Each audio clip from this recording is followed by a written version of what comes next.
Okay, now that we are recording these, as you might recall, last week I ended with this illustration that Frank used in Sunday school of Tim Tebow, who in college used the eye black under his eyes to promote John 3:16. They won the national title in 2008, and 94 million people Googled John 3:16 as a result. I found that. That was last week on Sunday. I was going to remind you of that, Frank, but so when he turned pro, exactly 3 years later, in Tebow's only playoff game, January 8th, 2012, the pros will not allow you to do this. So God took care of it, as Frank talked about this morning, and I talked about last week, which I'll remind Frank. Anyway, in the context of last week's message, I was so choked up I couldn't read these stats, and it occurred to me during the week, well, if someone's listening to this in the recording, they probably want to know what I was showing. So God took care of where Tim Tebow could not. Passing yards, 316. Yards per completion, 31.6. Time of possession, 31 minutes and 6 seconds. Television ratings, 31.6 million people. And as a result of this, the announcers noticed this at the end of the game. Tim Tebow's PR person noticed it and alerted Tim Tebow of it. So as a result of what God did with these statistics, 90 million more people Googled John 3:16. So for the binge listener, yes, for the binge listener, now that explains the illustration last week that I was a little choked up to share with you verbally. So forgive me for that. It's a good thing we're not on radio, right? It takes a lot of getting used to this. Okay, so let's get into our message this week. Last week we looked at the commission that Artaxerxes, the king of Persia, gave to Ezra for his ministry in Jerusalem. Ezra was in Babylon for the 80 years or so that after the first contingent went there, and he was called by God to go back there. And we're going to look at the start that Artaxerxes gave to Ezra for this very important mission. Remember, Artaxerxes is a polytheist.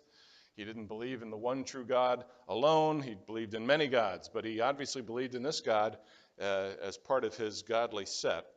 Well, let's look at what he gave to Ezra for this trip. Ample, in fact, all the financial backing he would need. He told the leaders in Jerusalem to give him whatever he needs. But in addition to that, or part of that was 4 tons of silver. That was 100 talents of silver. That equals 4 tons. We showed a picture of that. If you had 4 tons of silver, it's about enough to make a solid silver automobile. All needs were to be filled by the king's treasury. Tax-free status for all 5,000 people who went with Ezra and his entourage. The authority to set up a judicial system. We've, as Kim highlighted during our prayer today, we have seen a lot about our judicial system this week. Well, Ezra had total authority to appoint judges, any number of judges he saw fit to appoint. That authority was given to him by Artaxerxes. And along with that, Ezra determined the punishment for anyone who broke any laws. That's what he was going there for, to firm up the laws of God. And that punishment ranged from banishment from the kingdom to death. Ezra had the power to enact any of those punishments. We should all get such a start, should we not? Artaxerxes was setting Ezra up for the ultimate success. This is how you do it. You give the person everything they need. Artaxerxes was continuing a tradition that was established by Cyrus and continued by Darius. All 3 of those kings provided the Jews with freedom to begin with. They were slaves in Babylon after Nebuchadnezzar conquered it. Fund them generously, not just give them money, fund them generously. Give them all that they need. Give them all the necessary authority they need to be successful. All 3 kings sent along with Jews that emigrated back to Jerusalem artifacts taken from Solomon's temple by Nebuchadnezzar. We'll study that a little bit today. All 3 kings trusted the Jewish contingent implicitly. And all three kings sought the favor of the God of Israel for both themselves and for their children. Commonalities of these three polytheist kings that is really impressive when you think about it. All due to the will of God, making all these things possible. We gathered from the events that we studied last week that Ezra and Artaxerxes had a strong, strong relationship. Ezra no doubt expressed to Artaxerxes what he needed for this very important mission, and apparently stressed to Artaxerxes that the rules were not being followed in Jerusalem. They needed someone to come and shore up their dedication to God through the laws of God. The mission was to recenter Jerusalem on the law of God instead of whatever they were doing, which we haven't been told at this point in the book. So today let's look at the folks Ezra brought with him and how he began to approach this very important assignment. We're going to look at Ezra 8, verses 1 through 23. Ezra 8, verses 1 through 23. Now these are the heads of their fathers' households, and the genealogical enrollment of those who went up with me from Babylon in the reign of King Artaxerxes. Now, verses 2 through 14 list the heads of the families Ezra brought along with him, which I won't read. The important thing to note is that 1,500 men are listed according to the tradition of the time. Their lineage is listed. And if you include women and children, you can surmise that the entourage equaled about 5,000 people. So 5,000 people were emigrating from Babylon back to Jerusalem, or to Jerusalem. If you compare the list, Ezra 2, 3 through 15, a list I also did not read, but if you compare the lists from chapter 8 and chapter 2, you'll see many relatives of the first settlers join them. And I think that'll make more sense why that was as we continue with today's lesson, as the Lord revealed it to me. So let's pick up with verse 15. Now we're going to go to Ezra 8:15. Now I assembled them at the river that runs to Ahava, where we camped for 3 days. And when I observed the people and the priests, I did not find any Levites there. So I sent for Eleazar, Ariel, Shemaiah, Elnathan, Jarib, Elnathan, another Elnathan, Nathan, Zechariah, and Meshullam, leading men, and for Joarib and a third Elnathan, teachers. I sent them to Iddo, the leading man at the place Cassiphia, and I told them what to say to Iddo and his brothers, the temple servants at the place Cassiphia, that is, to bring ministers to us for the house of our God. According to the good hand of our God upon us, they brought us a man of insight of the sons of Mali, the son of Levi, the son of Israel, namely Sherebiah, and his sons and brothers, 18 men, and Hashabiah and Jeshiah of the sons of Merari, with his brothers and their sons, 20 men. And 220 of the temple servants, whom David and the princes had given for the service of the Levites, all of them designated by name. Then I proclaimed a fast there at the river of Ahava, that we might humble ourselves before our God, to seek from him a safe journey for us, our little ones, and all our possessions. Excuse me. For I was ashamed to request from the king troops and horsemen to protect us from the enemy on the way, because we had said to the king, the hand of our God is favorably disposed to all those who seek him, but his power and his anger are against all those who forsake him. So we fasted and sought our God concerning this matter, and he listened to our entreaty. Okay, so what's happening here? Last week we saw Ezra's commission from Artaxerxes, and as the compiler of the book operates, we assume Ezra was already in Jerusalem because he speaks of that. It took him 4 months to get there, etc. We remember from a few weeks ago, Ezra 7 through 8, some of the sons of Israel and some of the priests and Levites, the singers, the gatekeepers, and the temple servants went up to Jerusalem in the 7th year of King Artaxerxes. He came to Jerusalem in the 5th month, which was in the 7th year of the king. So last week he was already in Jerusalem, but this week he's back in Babylon or just outside of Babylon, organizing his people, making sure he has the right people. So the compiler, again, is not tied to chronology. He's going back in time to help us study how Ezra made sure he had the right contingent to go to Jerusalem. He stops at a river running to a place called Al-Hava. Now we assume Al-Hava is near Babylon, but no one knows where Al-Hava is. They've been unable to excavate anything that tells them where Ahava is.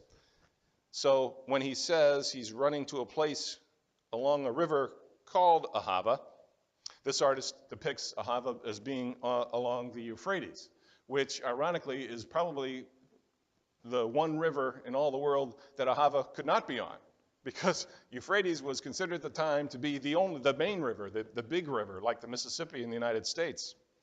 So if Ahava had been on the Euphrates, surely that would be clear. It would be like me saying, well, I'm going to start in Minnesota and go camp out in a place that ends in New Orleans. That's a 2,300-mile journey along the Mississippi River, and it could have been anywhere along that. Now, we can only assume that it's near Babylon for reasons that we'll get to. Okay, so what Ezra has done is get his contingent away from Babylon so that he cannot have those distractions that Babylon provided. Remember, all 5,000 people had been in Babylon all their lives. So there were many distractions there, and he obviously wanted to get them away from there so he could camp out and do what had to be done. He goes presumably a short distance from Babylon before he camps out for 3 days. And there makes sure they're ready to embark on this very important mission. And remember, what's he find? Of around the 5,000 people, not a single Levite has stepped up. Isn't that interesting? Fortunately, Ezra knew some, and he sent for them in Babylon Eleazar, Ariel, Shemaiah, Elnathan, Jerub, Elnathan, Nathan, Zechariah, Meshullam. These were leading men, along with Joareb and a third Elnathan, as I read. So these are Levites that he knew, and he recruited them. Now, it doesn't explain to us why there were no Levites in that original group of 5,000. That seems kind of unusual. Speculatively, the Levites in Babylon may have assumed there were plenty of priests in Jerusalem, so what am I going to do when I get there? I'm doing perfectly well here in Babylon, so I'm just going to stay here. Well, imagine spending your whole life somewhere, even if it's Babylon, an evil place, and someone comes to you and says, hey, how would you like to pack up everything that you've gathered all your life, walk 900 miles, carry some knives and forks and things, and resettle in a desolate Jerusalem? Well, no Levites took him up on that offer, not until he had to make a special request. Ezra sent for those he knew, and he sent them to Casaphia, where they'd find a man named Iddo, leader of temple servants, which Ezra also needed. We wonder why God only gave him 38 Levites and 220 temple servants. You'd think it would be the other way around. But that's what the numbers came to. Casaphia, incidentally, is another city we have no idea how to find. But again, we assume it's somewhere near Ahava and Babylon. Remember, they're going on a 4-month journey. They have to carry every provision that they're going to bring. So these delays are very risky, very costly, and very troublesome. So why the urgency to find Levites and temple servants when there were plenty where they were going, in Jerusalem? The answer is indicative of Ezra's dedication to God's law in every particular. This is a very important part, even though it seems kind of trivial if you think about it on the broad scale. This is a very important detail. Artaxerxes' commission of Ezra included some temple articles. Just to remind you, Ezra 7:19, also the utensils which are given to you for the service of the house of your God, deliver in full before the God of Jerusalem. So apparently There were other utensils in addition to those that we read about in Ezra 1:7, the first lesson on Ezra. Also, King Cyrus brought out the articles of the house of the Lord, apparently not all of them, which Nebuchadnezzar had carried away from Jerusalem and put in the house of his gods. And Cyrus, king of Persia, had them brought out by the hand of Mithridath, the treasurer, and he counted them out to Sheshbazzar, the prince of Judah. And remember, I believe Sheshbazzar was Zerubbabel, who led the rebuilding effort. So you can see when these knives and forks and plates, which is what the utensils are, they were detailed back then, they don't seem like that big a deal, but they are. So much so that Ezra goes to a considerable amount of trouble to recruit the Levites and the temple servants to carry them properly from Babylon to Jerusalem. And here's the law that Ezra was following, Numbers 150. But you shall appoint the Levites over the tabernacle of the testimony and over all its furnishings and over all that belongs to it. They shall carry the tabernacle and all its furnishings, and they shall take care of it. They shall also camp around the tabernacle. So we can see that Ezra is not going to risk his entire mission by ignoring this small law for convenience. He's going to stop everything, delay the process for at least 3 days while they camped out, and make sure everything's done according to the law. Remember, Ezra is definitely the foremost expert on the law in Babylon at the time. That's why God has chosen him for this mission. He knew all of it, and he knew it well enough to be put in charge of all of Israel by King Artaxerxes. So step back and think about this for a minute. Ezra is directed by God to go to Jerusalem and use his vast knowledge of the law to help Jerusalem get back on track. That tells us Jerusalem is off track, although we don't know why at this point. And it needs God's help again, as he's often done, including by sending Haggai and Zechariah, the prophets, to tell them he wants them to rebuild the temple. Ezra gets 5,000 people together, has enough provisions for a 4-month, 900-mile walk for all of them, and he just stops it dead soon after it starts. And all of a sudden, he's got to retool. So he sets up camp and convinces some Levites to join them, and he finds them, just so he can assign them to care for some knives and forks. It must have made no sense to many of the 5,000. This is the level of effort Ezra is willing to go to for this very important mission Jerusalem for. Had he ignored it, it would have set the tone that he was willing to compromise on small things because it's too much trouble to meet all those requirements. Ezra had to show that he was not willing to compromise. How many would have said, oh, who cares?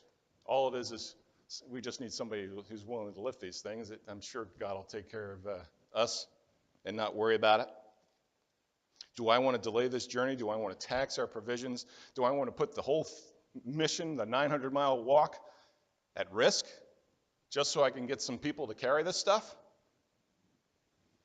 Well, the fact of the matter is, if you're willing to compromise on little things, and here's the theme of today's message, you're going to be willing to compromise on bigger things and bigger things and bigger things. I think of people who get to the point where they're willing to rob a bank. Where do you think that comes from? Maybe it started with seeing someone drop a $50 bill and not telling them and just waiting until they left and then picking it up and keeping it.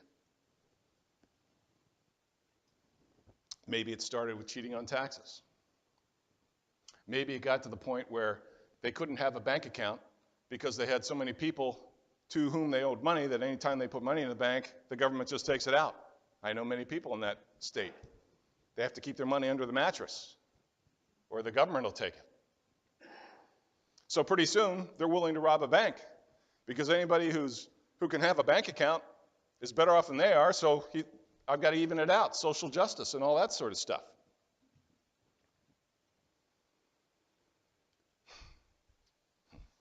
pretty soon, if you live this way, if you're willing to compromise, you'll lose everything. Let's look at Luke 16:10. I was doing a Bible study last night, and this perfect verse came up. He who is faithful in a very little thing is faithful also in much. And he who is unrighteous in a little thing is unrighteous also in much. Isn't that the truth? Ezra articulates this in his way in verse 21. Ezra 8:21. Then I proclaimed a fast here at the river of Ahava, that we might humble ourselves before our God to seek from him a safe journey for us, our little ones, and all our possessions. So perhaps this is how he took care of the provision problem. He declared a fast, so we're not going to eat for 3 days. Or as we saw with Daniel, he just had a fast from tasty food, which I've done during my prostate days. At any rate, he declared a fast, and he gives the reason for the fast in verse 22, because he didn't want to ask for protection, because he'd already told Artaxerxes that God protects them. God provides everything. So by asking for protection, it would have been counter to that message he was trying to teach to Artaxerxes. Now we'll see that Nehemiah will accept that help when we get to Nehemiah. He asked for an armed guard, but Ezra did not feel comfortable doing that. He felt ashamed. He's experiencing what I think, although this isn't said in the text, a lack of rigor for the law, a lack of rigor that he was guilty of. Someone carried the utensils from Babylon to wherever they camped, and that was against the law. So he stopped everything and made sure that they were doing things the right way. He wanted to make sure everyone understood the spirit that lived within him. And he wanted each and every person on that contingent to have the same spirit. He was responsible now for 5,000 people and a 4-month journey. And he was going to be responsible for many, many, many more after that when they got to where they were going. Considering that, it seems like a lot less trouble, does it not, to stop and make sure you have people to carry knives and forks according to the law? And what about if it was just Ezra alone on the journey? Is it okay to lighten up? Is it okay to break a law here and there since no one's there with you, no one's listening, no one's watching? Absolutely not. And if anyone complained about the delay and the risks they were taking, good. That would give him another opportunity for them to understand the importance of what they were doing. It's also important to know that that entire caravan of 5,000 people would have been a sitting duck for the marauders and the criminals and everybody else that was populating the area at the time. Here you have several thousand people who'd lived in Babylon all their life, totally inexperienced with warfare, with defense, with fighting. They're carrying a fortune. They're led by a scholar, not a general. And the area, as I said, loaded with thieves. They were sitting ducks. And yet Ezra would not ask for protection, although Artaxerxes surely would have given it to him if he'd asked. That is faith. And everybody saw that Ezra was being faithful in that regard as well. And God answered it favorably. We know he got favorably. We know they got there safely. So, compromising on the little things. Where do we go and how do we illustrate today's message? Well, we're going to jump right to the horrible things. We saw what was described, probably in an understatement, a circus this week. It was a horrendous week in the news. I'm sure many of you were like Kim and me. We were overwhelmed by what was going on. It was a horrible week for Judge Kavanaugh.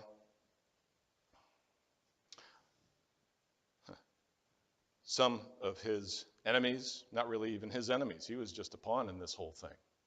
But those who didn't want him appointed to the bench brought forward several women to accuse who I believe was an innocent man, or is an innocent man, of sexual impropriety. Where along the line did these people who brought these women forward decide that that was the right thing to do? Remember, we're dealing with politicians. If you're willing to compromise on little things, you're going to be willing to compromise on big things. And I'll even add, you'll be blind to what you're doing when you get to that point where you're compromising on big things. You won't even see that it's a compromise. You'll think it's the right thing to do. Maybe it started with them accepting campaign contributions that were illegal.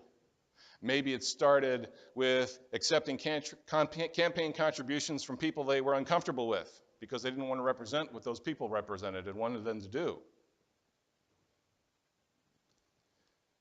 Or maybe it started with them getting a friend a job who was totally unqualified. However it started, each and every one had gotten to the point where they decided it was okay to destroy a man's life and his family's life, totally tarnish his reputation, which Jesus calls murder in Matthew chapter 5. It's okay to murder this man to accomplish whatever you want to accomplish. Doesn't matter how many you hurt, as long as you're successful. Remember what Harry Reid said when he made up a lie about Mitt Romney. And in the end, all he had to say was, well, he lost, didn't he?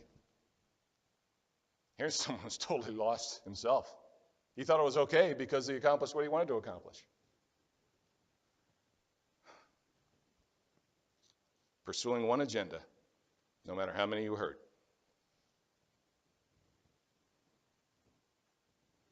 See what centering on God does for us. I shudder to think how some pastors would have to deal with the people in their congregation if they preached this message. Because the people in the congregation of a liberal church might shout them down right there. It's a testimony to you that no one's shouting me down right now. Half the country believes this was the right thing to do. Plenty in many churches today have compromised because they face nothing worse than what we're facing. We're living offering to offering. God's providing. What do we have to complain about? He said he would, and he is. Pay attention to the little things, because if you don't, you won't pay attention to the big things. You will totally lose track of what's right and what's wrong. And that's what we're experiencing in this country today. And let's pray that that changes quickly. Dearest Lord and Heavenly Father, we're so grateful to be here to learn more about you, to be reminded of your law, to be reminded of what's right and what's wrong. You didn't make these rules arbitrarily. You didn't make the laws to make life difficult for us. You made them because you made us. You wired us. You made them because you know the way that we need to live to have the best joy, the best life, the best existence we can possibly have. You made your laws because you love us. And you gave us your Son, who died a horrible death so that we could be forgiven for those laws that we broke. Lord, what an amazing system you've set up. Not for your own good, but for anyone who's studied you and knows how much you love us, knows how much you want to spend eternity with us. That's the whole purpose of all this creation. They know that if you say it, that is the best possible thing for us. And we don't need to worry about disagreement or conflict or anything else. If we do what you tell us to do, we will have the best possible life. And we're so grateful, Lord, for that direction. In Jesus' name, amen.